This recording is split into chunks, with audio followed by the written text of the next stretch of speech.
Okay, the last thing we're going to do is we're going to round the edges off on the top side, and only the top side. So that just gives them a rounded over profile, and that's the reason we do that is so that skates don't cut it up as easily, because if a skate blade hits this sharp edge that we have right now, it's going to cut the plastic a lot easier than it hits a round edge, because rounded edge it'll have a bit more contact surface.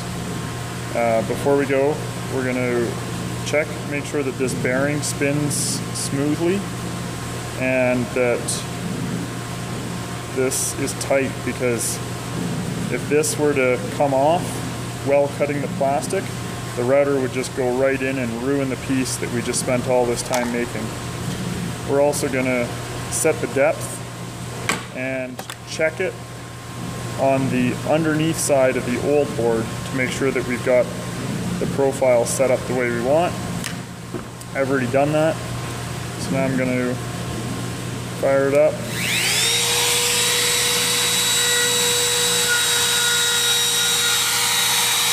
Put your two fingers on here to control these edges. So as you come to this edge, you want to make sure you don't slip off and go around the corner. So you just really carefully.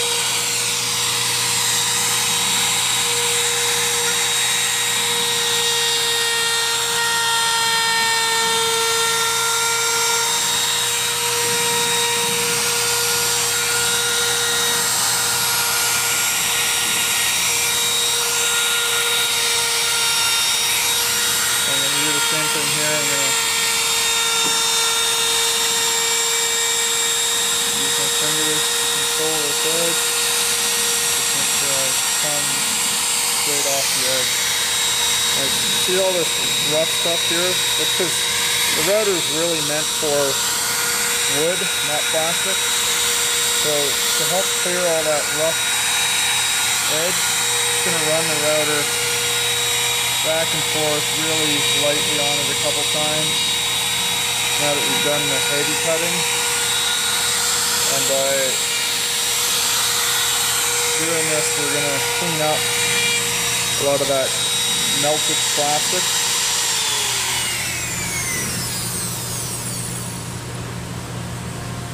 And then again, take our knife, turn it up on edge, and just going to run the knife along the edge, and you can see that little curl that it gives it, and that just takes off the little bit of a rough spot that gets left just because the plastic sort of melts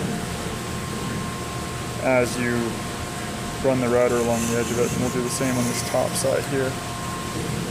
And the reason that we did it before running a router on it with the table saw, remember when we cleaned up this edge with the file, the reason we wanted to clean this edge up with the file is because if there had been little bits of melted plastic on here, it would have made the router move in and out, and it wouldn't have given us a nice clean edge.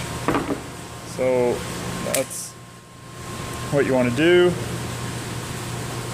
Since all our holes are countersinked, you can put the bolts through, they sit nice and flush. You want to check all your holes, make sure they're deep enough before you go to put the board in. And then once you know all your holes are good, your front and back edges are rounded over. You don't want to round over your side edges because they're going to sit in against the boards. And then we'll install it.